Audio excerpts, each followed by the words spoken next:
Hey church, I can't be with you today, but you're in for a treat. I want to introduce who's going to be teaching in this next step in the series in Ecclesiastes. His name is Steve Grizzle. He's a marriage and family therapist, but he also has a seminary degree, a Master's of Divinity degree from Fuller Seminary. He sits on my message team every week, so he has influence in shaping how the messages go. But the most important thing is this. He's got a relationship with Jesus that's actually changed the trajectory of his life. His life has been changed because of God. And so I want you to hear part of his story today. So open your Bibles to the book of Ecclesiastes and welcome up Steve Grizzle.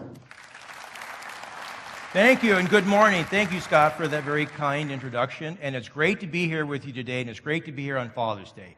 How many fathers are out there today? How many fathers? All right, come on, guys. Don't be shy. Stand up, you guys. Stand up. Come on. All right, good, everybody, good. All right, thank you guys. Hope you have a great barbecue today and your family does some great things for you. Being a parent is a very important job. It's probably the most important job. And I'm a father. I'm the proud parent of two sons. I've got a 30-year-old son. Michael lives up in San Francisco, and I've got a son who's 27, active duty in the Marine Corps, and they are great guys. And one of the things, Scott mentioned in my intro is that, I used to be a pastor, been a counselor, and one of the things I thought would be a really good idea when my sons were growing up, come on, let's face it, what would hurt if I just sort of tried out a few ideas on them, counseling ideas before I tried it out on someone else. And so one of the things that I tried, it was just a big, big hit. One of the things I thought that adolescent males would like to do is talk about what do counselors do? We talk about feelings. And so I came up with this it was absolutely brilliant, at least in my mind, idea of instead of, disciplining them, I would have them go to their room and and write about their feelings. And it was great. I had a little pad of paper for them, and I had a little chart above their desk with all the little happy faces. Happy, sad, mad, guilty. And let me tell you, they loved it. Oh, yeah, they loved it. See, now you can, and it worked so well. It worked so well that whenever there was a problem, all I had to say is, we could do this the easy way, or you could write about your feelings. And boy, they just cooperated quite a bit. So I share that story so that you can really appreciate what a good dad you actually had. You didn't have to write about your feelings. But one of the things that I've done a lot with my sons, and my oldest son took me out in the woods one time for a backpacking adventure in the Lost Coast. And it was great. We got the backpack, and we got all our gear. And when you think about backpacking, what kind of gear do you take? Come on, what do you take? Somebody shout it out. What do you take? You take food, water. What else? Sleeping bag. All right, so when you're on the path, every once in a while you're going to come up with, you come to a trail and it goes, one will go this way, one will go down the middle, and one's going to go off to the right. So how do you know which one to take? You have a map. And of course, we had our map. I'm a good Boy Scout. I'm an Eagle Scout. Any Eagle Scouts out there? Yes. Great. We always take a map, and we had a great time. And there's only one little part that was a little sketchy. There was this cliff, and the path broke, and I had to, it was only a couple of 100 feet fall down there. And so I did my little jump with my 70-pound pack on. I didn't mention that to hi, honey, didn't mention that to my wife, because she might not have liked that too much. But we had a great time. When we got back, we were getting ready to leave. We were in the parking lot, and there was another team, our crew, coming. And we were talking about, out in the woods, you always help everybody, because sometimes help and rescue is not very close at hand. And so my son was saying, hey, let me show you on your map where to go, where to avoid. And they said, we don't have a map. And I remember thinking, oh boy, they're going to get lost. But my son, who's a good guy, said, here, take ours. And he marked on our map, which then became their map, which way to go, which way not to go. Well, in life, I think sometimes we need a map. And actually, we have a map. And here's our map. This is our map. Psalm 119, 105 says, your word is a lamp to my feet and a light on my path. And so when we need direction, we're going to find it here. And today we're going to be continuing our sermon series on Ecclesiastes, and we're going to be looking at three paths, three different choices that we all face through life. So let's turn to Ecclesiastes chapter 4. Now, if you're new to the Bible, Ecclesiastes is somewhat easy to find. It's kind of right in the middle. You just open it up, You've got Psalms, Proverbs, Ecclesiastes, Song of Songs. So let's start with chapter 4. I'll read verses 4, 5, and 6. Verse 4, and I saw that all toil and all achievement spring from one person's envy of another. This too is meaningless. In the Hebrew, it's vapor. This too is vapor and a chasing after the wind. That's path number 1. Verse 5, fools fold their hands and ruin themselves. That's path number 2. And verse 6, better one handful with tranquility than 2 handsful with toil and chasing after the wind. That is path number 3. Now, I have to admit, when I was first taking a look at this particular text and the word all, I don't know, did that jump out at you? And I saw that all toil and all achievement spring from one person's envy. I mean, I have to admit, I thought, oh, come on, Solomon. He was having a bad day when he wrote this. All? Oh, come on, all?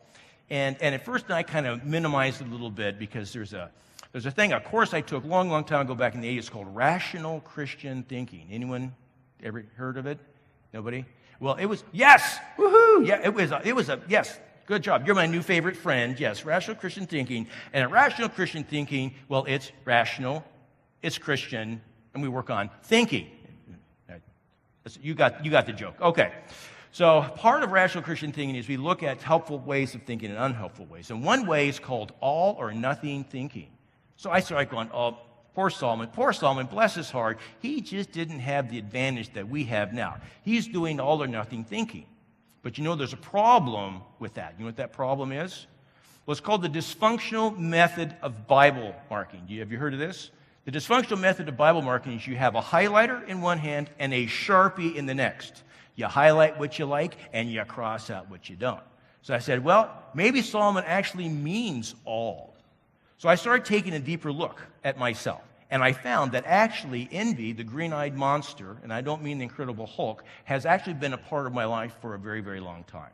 So I found out as I looked back that the first thing I envied was bomb shelter. I had what's called bomb shelter envy. Anybody ever have heard of bomb shelter envy? Well, let me tell you about it for a moment. I'm originally from Cheyenne, Wyoming. Anyone ever been to Wyoming? Driven through Wyoming? Yes, wonderful. Wide open spaces. When you think about Wyoming, you think about cowboys and rodeos. By the way, I went to rodeos as a kid. Out here in California, I heard a thing called a rodeo. Don't know what that is. Never been to one. It's called a rodeo. Thank you. One of the things you also have in Wyoming, besides cowboys and rodeos, are Minuteman missiles. There were 200 Minuteman missiles in Wyoming during the Cuban Missile Crisis, and Cheyenne has an Air Force base, and so it was a very popular spot. Anybody remember the missile crisis? Anybody? Yes. Right. See, I'm old enough. Somebody says, you cannot be old enough. I was born in 1956. I remember it quite well. And one of the things that happened after the missile crisis is there's this new business called backyard bomb shelters. Backyard bomb shelters. Here, we've got backyard barbecues. Well, we had backyard bomb shelters. And as kids, we used to play in them. It was great. My buddy had this great one. I mean, it was in the basement. You'd go down a flight of stairs, and there were 3 rooms. One had food, one had bunks, one had everything that you could want. And we would divide up in teams and play the bomb shelter game. Anyone ever? Don't ever play the bomb shelter? Oh, yeah, it's too bad. It's a hoot. So we divide up in teams. One team would go in the bomb shelter and close the door.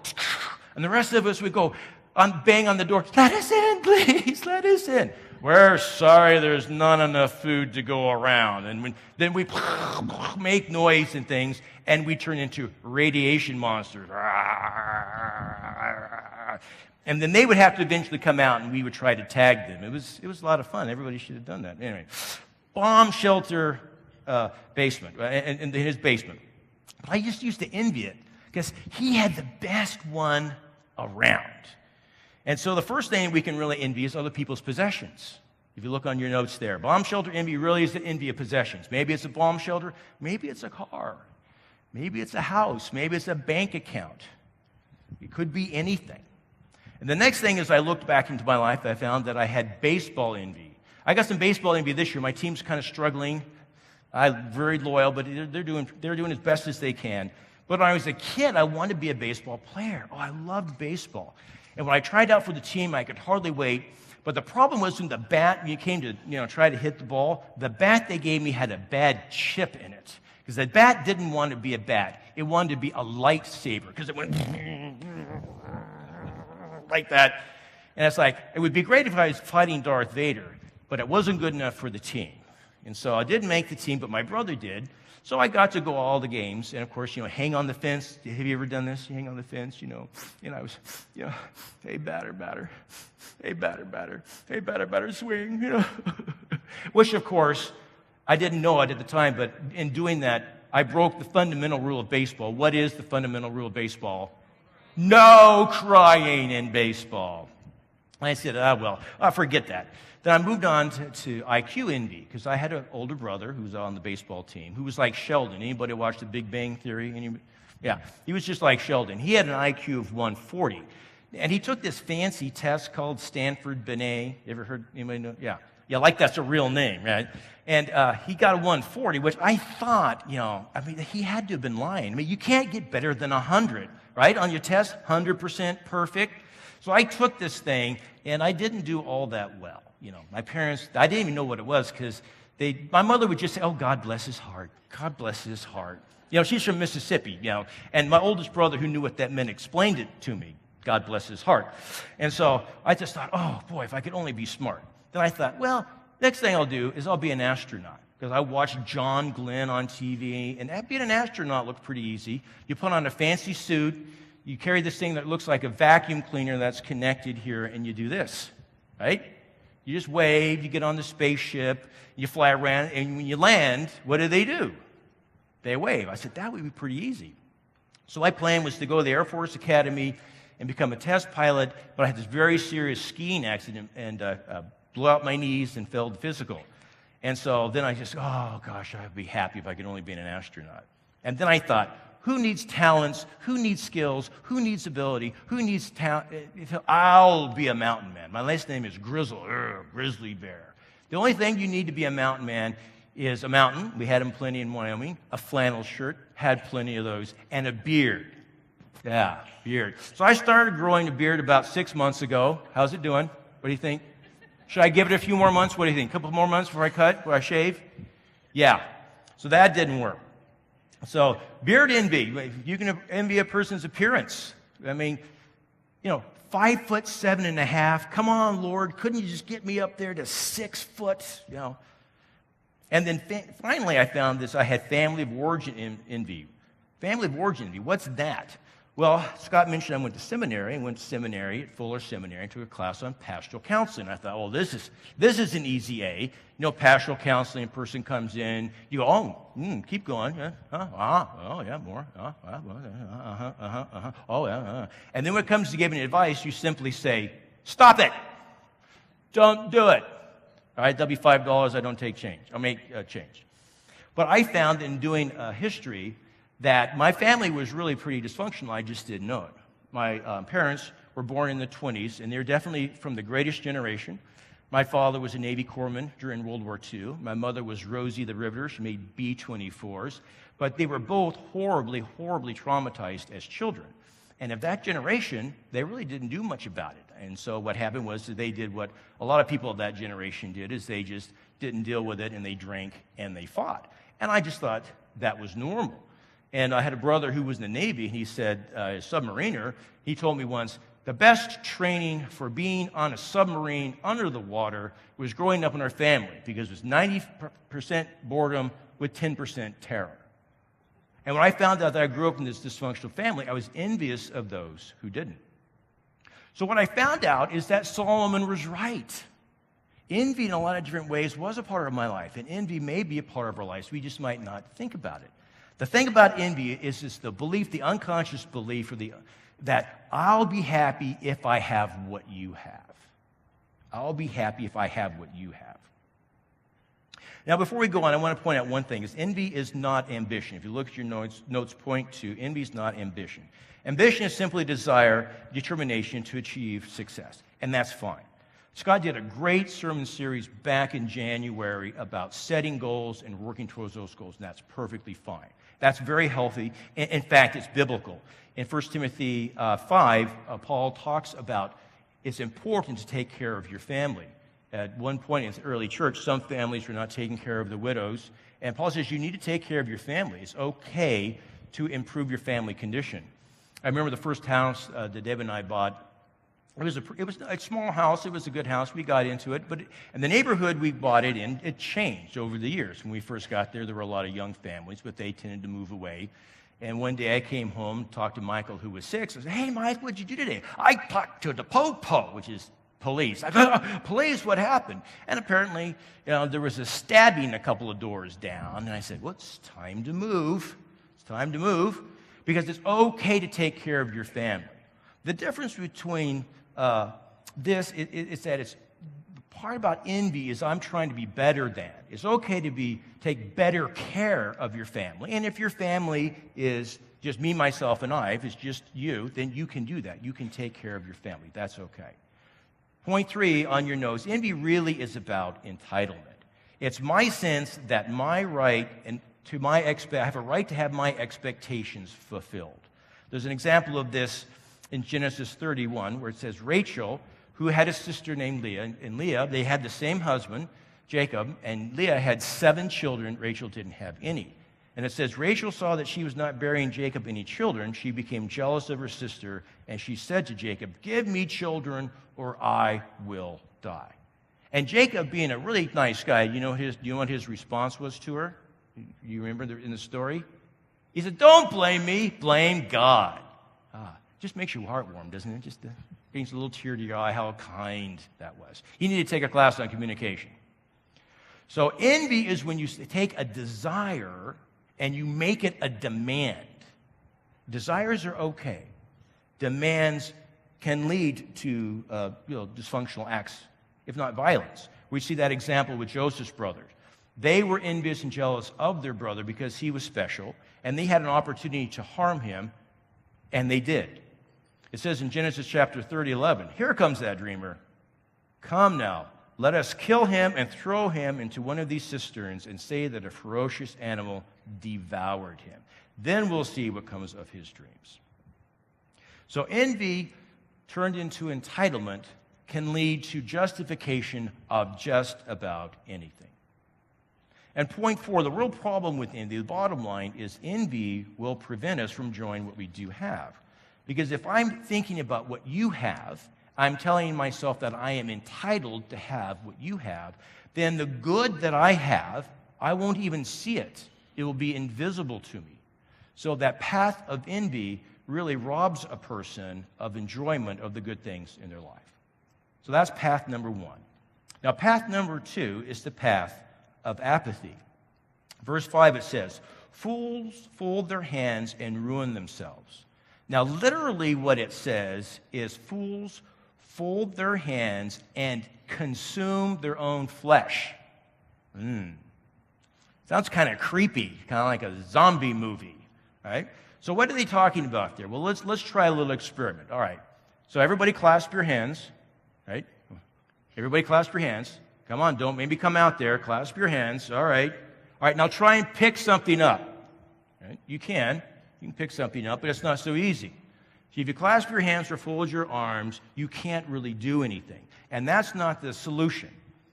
Some people become apathetic because of false security. They sort of have the attitude, "I've got this, so I don't need to plan." I mean, what could go wrong? Banks couldn't fail, stock market's not going to go down. What could go wrong? And I'm not saying don't make investments, but sometimes we can have a false sense of security. Another problem that can happen that causes apathy is hopelessness. And this is something that I used to struggle with. I used to be, as a result of some of the things that happened, I sort of took the attitude, well, when's the next shoe going to drop? I remember one time being on vacation in Hawaii with my wife, and we're sitting on the beach, the waves are lapping. Anybody been to Hawaii? Anybody? Yeah, it's beautiful, isn't it? It's beautiful. Not a cloud in the sky. And she looked over at me and says, "What are you thinking about right now?"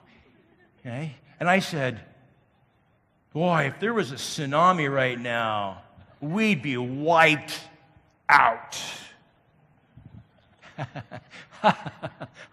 Pray for my wife. Pray for her, yes. Because once again, I took kind of a hopeless attitude of, well, things are going well now, but things will start to go badly. And then lastly, sometimes a person becomes apathetic. It's just because, let's face it, they have one of the 7 deadly sins. They call it sloth. I'm not talking about those cute little animals that were in the movie Zootopia. Anybody see Zootopia?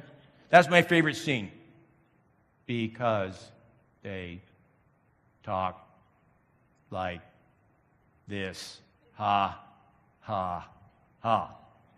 Now, sloth is the idea that somehow, I am special, and I shouldn't have to work hard, and quite honestly, my life should be easier than it is.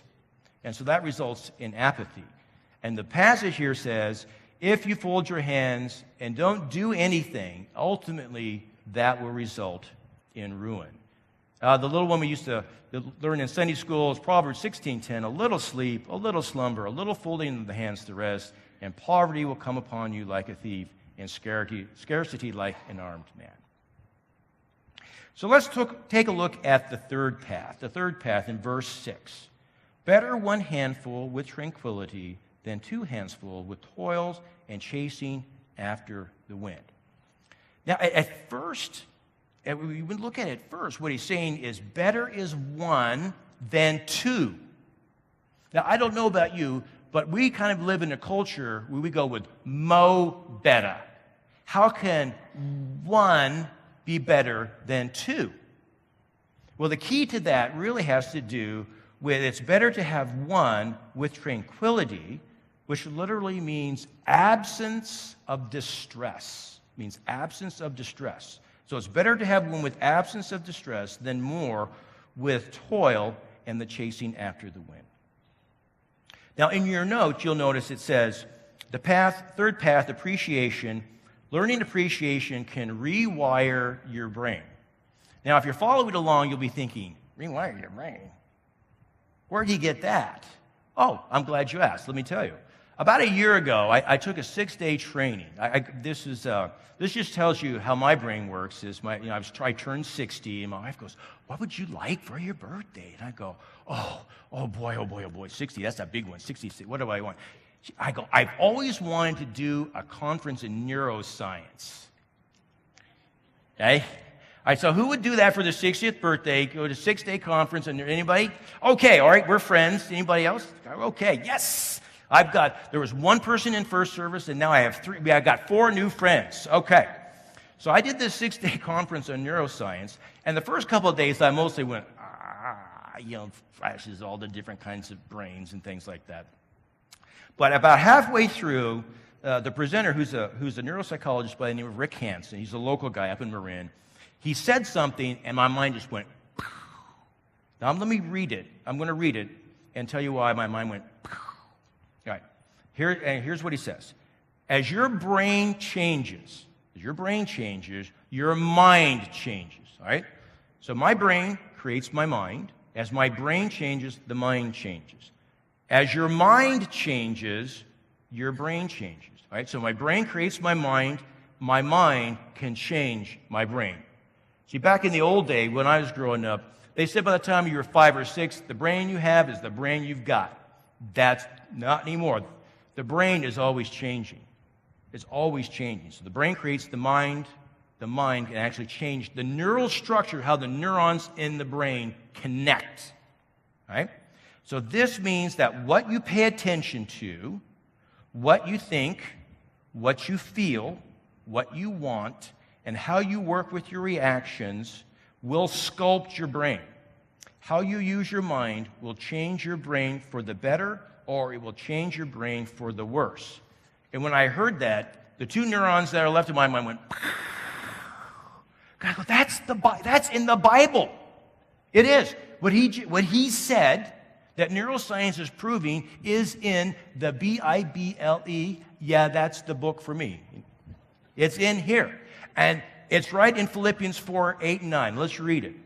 Because it says, finally, believers, whatever is true, whatever is honorable, worthy of respect, whatever is right and confirmed by God's word, whatever is pure and wholesome, whatever is lovely and brings peace, whatever is admirable, of good repute, if there is anything worthy of praise, and here it comes, think continually on these things. Center them in your mind and implant them in your heart.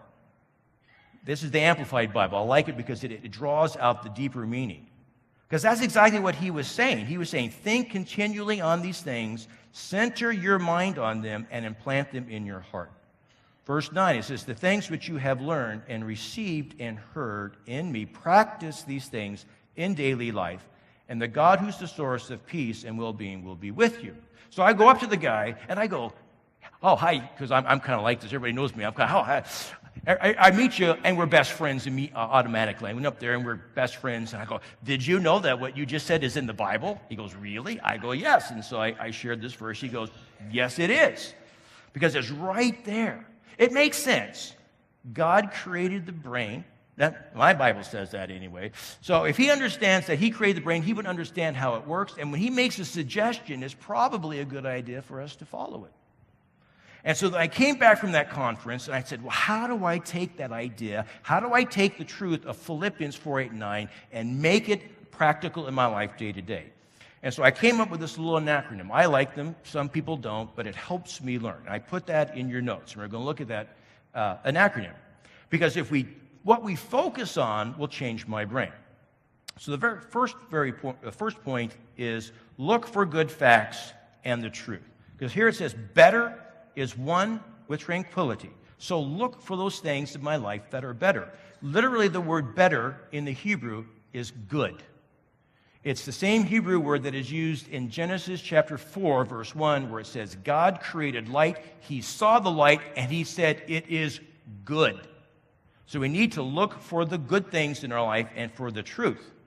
So we're going to do a quick little survey here. All right, so how many people here today went to bed and slept in a nice, comfortable bed? Let's see the hands. Okay. Very good. Okay. How many had a nice, comfortable pillow? Okay.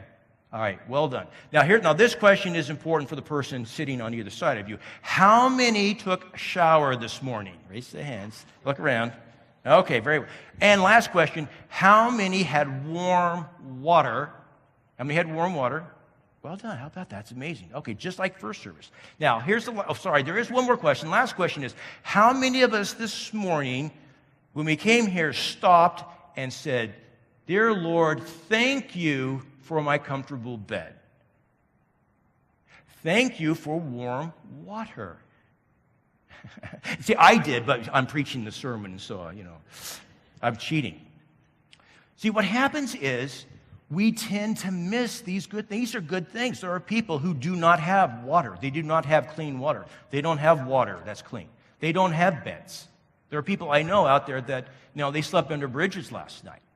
But what happens is we tend to miss these good things. It's important to see these good things in our life, to intentionally to look for them. So my first point is look for good facts and look for the truth.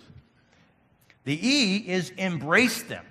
Because one of the things I found out at this conference is our mind is constantly moving around from one thing to the other. Our longest time we focus on something is usually 1 or 2 seconds. So if we're going to embrace something, if we're going to take something in, we need to focus for at least 10 to 15 to 20 seconds. That doesn't sound like much, but it really takes quite a bit of effort to embrace something for 20 seconds. So embrace it.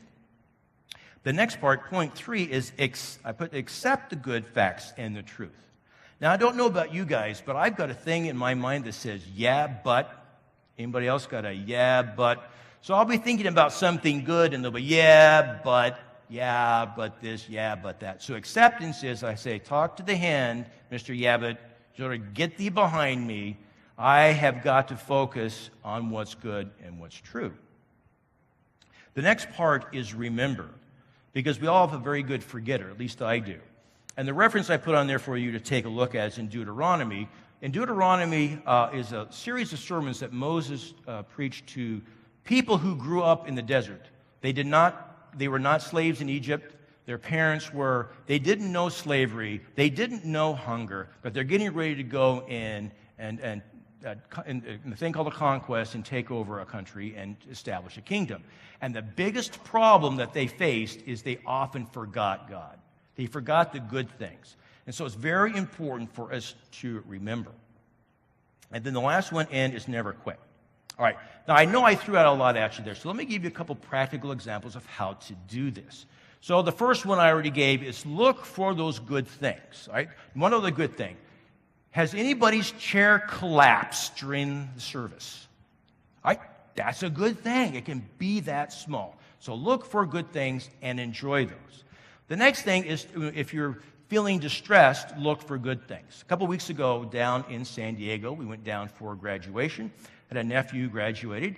And the next day after, we went to Legoland, which is great. Anybody been Legoland? It's great. If you've got little kids, it's a hoot. But I had a cold, and I wasn't feeling very good. And one of the things that, I struggle with is, poor Steve. No surprise there. Poor Steve. He's not enjoying Legoland. So I was feeling sorry for myself, having a little pity party.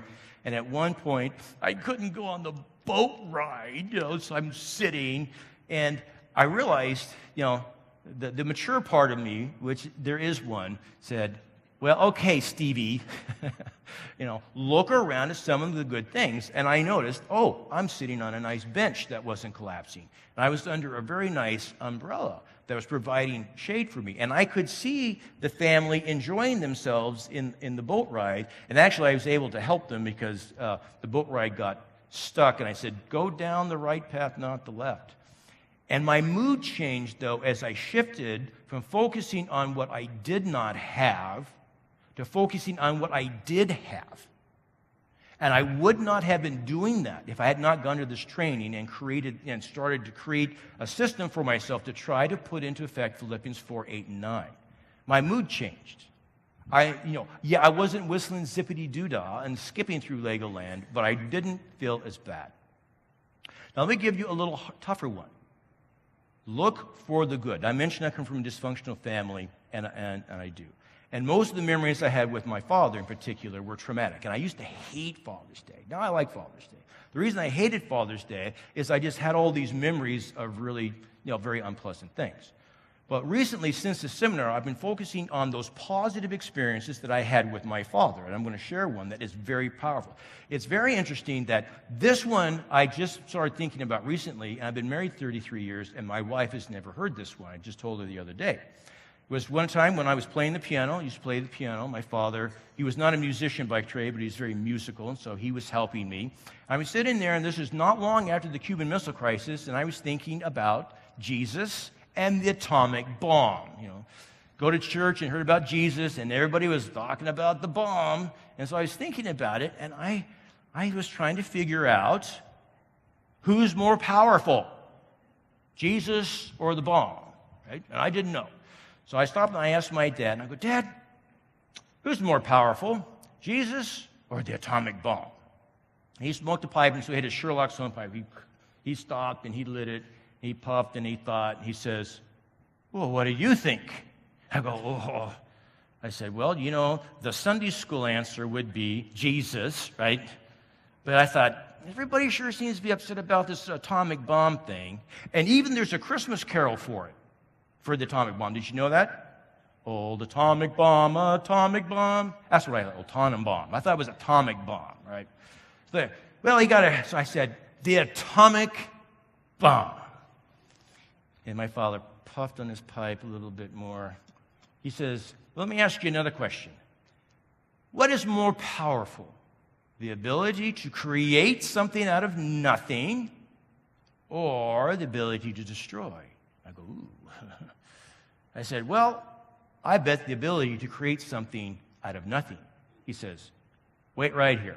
He went into his office. He got this ginormous King James Bible, because that's how they made them back there. They were huge. And I still have it. And he opened it up, and he started reading to me out of the Gospel of John. In the beginning was the Word, and the Word was with God, and the Word was God. And all things came into being through him.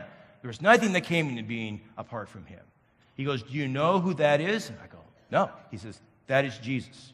I thought, wow, Jesus is more powerful and important than the atomic bomb. And it was not long after that, on one Sunday morning in First Baptist Church of Cheyenne, Wyoming, that I felt the presence of God, and I went down and accepted Jesus as my Savior. So when I think about my father now, that's the memory I think about. It is so powerful to see the good that we have. So these are the paths. So in conclusion, Ecclesiastes tells us we have options. One option is path number 1, which is envy. Option number 2 is path called apathy. And the last path is the path of appreciation. But it takes hard work because our brains by nature have a thing that they refer to as the negativity biases. We do tend to ignore the good and go towards the negative. So we have to work hard. I encourage everyone to try something. See if it helps. Take your notes with my little acronym home, put it in your Bible, and in the morning, just look at least the top one and say, Lord, show me some good facts today. Help me to focus on those. And just ask and pray for that. Go do it for a week, do it for a couple of weeks, and see if it doesn't make a difference. And today I'd like to close with reading a prayer that I have found very comforting, because this is hard work. Change is hard work. And so Paul in Philippians 4:9 says, practice these things. And that means again and again and again and again. And there's a prayer that if you go to recovery groups, you pray the serenity prayer. But there's a long form which I'd like to pray with you today. So why don't we all stand and let's pray this prayer together.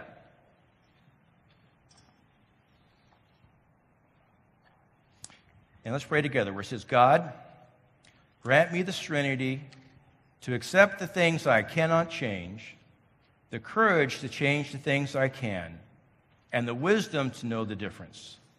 Living one day at a time, enjoying one moment at a time, accepting hardship as a pathway to peace, taking, as Jesus did, this sinful world as it is, not as I would have it, trusting that you will make all things right if I surrender to your will, so that I may be reasonably happy in this life and supremely happy with you forever in the next. Amen.